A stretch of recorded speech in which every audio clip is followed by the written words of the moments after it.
नमस्कार, राम राम। क्या आपने कभी इस प्रश्न पर विचार किया है कि हम अपने नायकों पर विश्वास करते हुए अचानक ही उनके ऊपर अविश्वास क्यों करने लगते हैं और अविश्वास ही नहीं करते बल्कि गाली गलौज की भाषा पर उतर आते हैं। जैसे कि अभी हाल के दिनों में मैं देख रहा हूं बहुत बड़ी संख्या में लोग नरेंद्र मोदी को गालियां देने लगे हैं। सबसे पहले उन्होंने मणिकर्णिका में जो झूठ फैलाया गया था उसके आधार पर कोसना शुरू किया। उसके बाद ये यूजीसी का मामला आया। यूजीसी के विषय पर मैं अलग से बात करना चाहूँगा। जो उसके बारे में भ्रामक तथ्य प्रचारित किए गए हैं उस पर अलग से एक वीडियो बनाऊंगा और उस विषय पर भी आऊंगा। लेकिन आप मेरे इस प्रश्न का उत्तर अवश्य दीजिएगा अपनी टिप्पणियों से कि भला ऐसा क्यों होता है कि सहज ही हम अपने नायक पर विश्वास करते हुए अविश्वास करते हैं। जैसे कि मणिकर्णिका वाला विषय मैंने कहा था, और पिछले वर्ष अगर आपको ध्यान हो तो जब भारत पाकिस्तान के बीच में एक छोटा सा युद्ध चला था, तो 4 दिनों के बाद जब युद्ध विराम हुआ, तब जो है बड़ी संख्या में लोगों ने नरेंद्र मोदी को गालियां दी थी उस समय, कि कायर है, ये है, वो है। लेकिन तब लोगों ने जटिलता जो थी स्थिति उसकी, उसको बिल्कुल नहीं समझा था कि क्यों ऐसा हुआ, क्यों युद्ध विराम हुआ, क्यों रोका गया। अब तो ये दुनिया भर के जितने भी बड़े बड़े इंटेलिजेंस ऑफिसर्स हैं और मिलिट्री के जितने स्पेशलिस्ट हैं, वे बार बार यदा कदा आए दिन ये इस बात को प्रचारित करते रहते हैं कि पाकिस्तान को इतने जख्म मिले थे कि वह गिड़गिड़ाने लगा था। 60 फोन कॉल्स जो है 4 दिनों में अमेरिका में गया था पाकिस्तान के नेताओं का। ये भी आप जानते हैं बहुत अच्छी तरीके से। तो ये स्थितियां जो हैं साफ हो गई कि क्यों ऐसा हुआ। लेकिन तब हमने गाली अवश्य दी कि भाई कायर है, ये है, वो है। आए दिन हम गाली देते हैं। एक महत्वपूर्ण पक्ष ये भी है कि भारतीय समाज जो है नरेंद्र मोदी के ऊपर विश्वास करता है। अगर विश्वास न कर रहा होता तो 3 लोकसभा चुनाव में विजय न मिली होती, और उसके अलावा देश के अनेक अनेक राज्यों के चुनाव में भी निरंतर जो है भाजपा गठबंधन जीत रहा है। तो जो गठबंधन जीत रहा है या भाजपा जीत रही है, तो ये एक तरह से पुष्ट करता है कि जनता जो है विश्वास करती है। लेकिन यह विश्वास किसी भी झूठ से, किसी भी फर्जी वीडियो से कैसे जो है खंडित हो जाता है और तुरंत हम क्यों गाली देने लगते हैं? ये एक महत्वपूर्ण प्रश्न है कि हमें इस पर विचार करना चाहिए।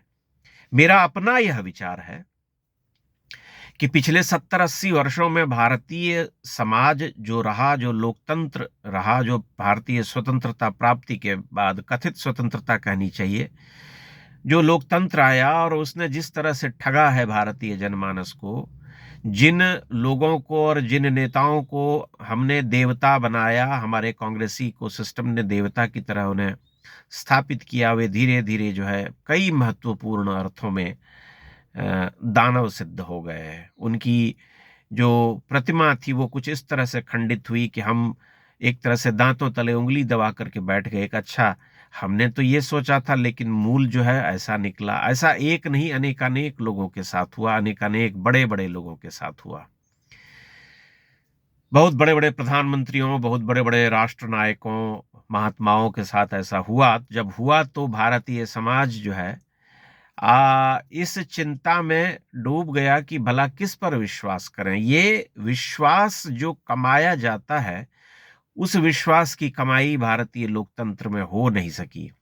2014 के बाद स्थितियां बदल गईं। इस बात से कोई मना नहीं कर सकता कि भारतीय समाज में नरेंद्र मोदी एक बहुत ही लोकप्रिय प्रधानमंत्री और नेता के रूप में स्थापित हुए हैं। भारतीय समाज ने हमेशा उनका आदर किया, क्योंकि हिंदुओं ने यह देखा कि जो काम इससे पहले कभी कोई सरकार नहीं कर पाई थी, वो सारे काम नरेंद्र मोदी जो है धीरे धीरे कर रहे हैं, करवा रहे हैं। चाहे जम्मू कश्मीर की स्थिति में बहुत बड़ा परिवर्तन हो, या फिर अयोध्या में राम मंदिर का निर्माण हो, भारत के प्राचीन तीर्थों का पुनरुद्धार हो, या अन्य बहुत ही महत्वपूर्ण निर्णय रहे हैं जिनके बारे में हम बात कर सकते हैं। आंतरिक सुरक्षा से लेकर के वैश्विक परिस्थिति में भारत की बढ़ती हुई धाक, आर्थिक स्थिति से लेकर के तमाम विपदा काल में कैसे भारत ने अपना जो है लोहा मनवाया विश्व के समक्ष, और एक जो है विश्वास उन्होंने बनाया है भारतीय समाज में। लेकिन वह विश्वास भी इन फर्जी वीडियोस और फोटोग्राफ से खंडित हो जाता है, और लोग जो है तत्क्षण गाली वाली देने लगते हैं तत्काल प्रभाव से। और इस विश्वास के साथ गाली देने लगते हैं कि ये राजनीति है, राजनीति में कुछ भी हो सकता है, सभी राजनेता एक जैसे होते हैं, सबका मंतव्य एक होता है, सब जो है स्वार्थ सिद्धि के लिए आते हैं और हम तत्काल प्रभाव से राजनीति को एक निकृष्ट जो है क्षेत्र विषय मान करके एक ये मत पर जो है कायम हो जाते हैं कि ये सब धूर्त और बदमाश लोग हैं जो अपने मतलब को सिद्ध करने के लिए यहाँ आते हैं। लेकिन ऐसा है नहीं, राजनीति एक बहुत ही महत्वपूर्ण जीवन का क्षेत्र है। राजनीति ना हो तो देश जो है बर्बाद हो जाएगा, या घटिया राजनीति हो तो देश के गर्त में जाने का पूरा जो है हिसाब किताब हो जाता है। इसे आप पहले देख चुके हैं। अगर अच्छी राजनीति हो, सधी हुई राजनीति हो, देश के विकास से जुड़ी हुई हो, उसके मंतव्य ठीक हो, उसका इरादा ठीक हो, तो देश को वह आगे ले जाने वाली बात होती है। लेकिन सबसे वही मूल प्रश्न ये है कि ऐसा क्यों होता है कि हम इतना विश्वास करते हुए बार बार जो है अविश्वास करने लगते हैं। तो हमने जैसा कहा, जो मेरा मत है वो ये है कि भारतीय समाज का विश्वास जो है 70-80 वर्षों में अनेकानेक विश्वासघातों के कारण टूटा है। उसका मन जो है सशंकित रहता है, वह मानता है कि नहीं, ये लोग जो है ठगी कर सकते हैं, क्योंकि इस तरह की विचारधारा पनपा दी गई है। लोगों की दृष्टि भी उससे धूमिल हो गई है। वो अपने नायकों को पहचान नहीं पाती, क्योंकि पहले जो बड़े बड़े नायक आए थे उन सब का जो है मूर्ति भंजन आज हो चुका है, सत्य का उद्घाटन हो चुका है। लेकिन बहुत हद तक ये बहुत अ, बड़ी बात है कि हम आज के युग में किसी ऐसे एक व्यक्ति के ऊपर या 2-3 व्यक्ति के ऊपर, ऐसे जो हैं बड़े नेता, उनके ऊपर विश्वास करते हैं और मानते हैं कि ये सभी लोग धोखा नहीं देंगे।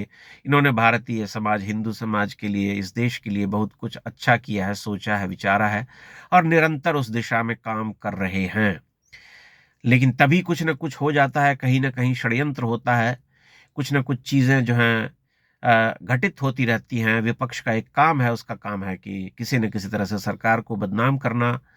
तब बदनाम करने की जो कोशिशें होती हैं, जो समाचार आते हैं, उससे पलीता लग जाता है और लोग जो है गाली-गलौज पर उतर आते हैं तत्काल प्रभाव से। जैसा कि अभी पिछले दिनों हमने देखा, अभी भी हम देख रहे हैं, अभी भी बहुत सारे लोग इस ताप से जल रहे हैं कि यूजीसी के नाम पर इस देश को बांटा जा रहा है, तोड़ा जा रहा है। जबकि मेरा यह स्पष्ट मत है कि ऐसा कुछ नहीं होने वाला है। ऐसा कोई काम नहीं कर सकती सरकार जिससे कि हिंदुओं को आपस में बांट दिया जाए। ऐसा खतरा, ऐसा निकृष्ट कार्य मैं इस सरकार से नहीं उम्मीद करता हूँ। लोग मुझे गाली दें, चमचा कहें, चाटुकार कहें, भक्त कहें, इन सब बातों से मुझे रत्ती भर फर्क नहीं पड़ता। सच्चाई तो ये है कि मैं यह मानता हूँ कि जो सत्य और धर्म के साथ खड़ा है, मैं उसके साथ खड़ा हूँ। फिर उसके लिए मुझे इन बातों की या इन गालियों की कोई विशेष परवाह नहीं होती है। लेकिन मैं इस प्रश्न पर ज़रूर विचार करता हूँ, अवश्य ही सोचता हूँ कि भला वह क्या बात है कि भारतीय समाज का जो विश्वास है वह तत्काल प्रभाव से डगमगा जाता है, डोल जाता है और वह अपने ही नायक को गाली-गलौज पर जो है उतर आता है। आप स्वयं जो है इस पर विचार कीजिएगा। जो मैंने बातें आपसे साझा की, जो मेरे तर्क हैं, उस पर भी आप अपनी टिप्पणियाँ अवश्य कीजिएगा, ताकि एक समग्रता में विचार हो सके, बात वार्ता जो है कायम हो सके। हम इस प्रश्न पर सोचें कि भला ऐसा क्यों होता है कि जिस व्यक्ति को हम एक दिन पहले तक आदर और सम्मान से देखते हैं और मानते हैं कि यह एक महानायक है युग परिवर्तन का, उसे ही हम अगले दिन किसी न किसी बात पर या किसी दुष्प्रचार में आकर के गालियां देने लगते हैं। तब हमें यह विचार करना चाहिए कि ऐसा क्यों होता है। जैसा कि मैंने कहा कि उसका एक मूल कारण यह है कि भारतीय लोकतंत्र में लोगों की आस्था उस तरह से कभी रही नहीं, क्योंकि वह आस्था बार बार चोटिल होती रही, तोड़ी गई, इसलिए लोग डगमगा जाते हैं। लेकिन यह एक गंभीर प्रश्न है कि जिस व्यक्ति के ऊपर इतना बड़ा देश जो है विश्वास करता है, बार बार उसे विजय दिलाता है चुनाव में, तो कहीं न कहीं उसके प्रति आशावान भी रहता होगा। लेकिन फिर जब आशावान रहता है, उसे ऊंची दृष्टि से देखता है, तब वह तुरंत उसे गाली भी क्यों देने लगता है। बहुत बहुत धन्यवाद।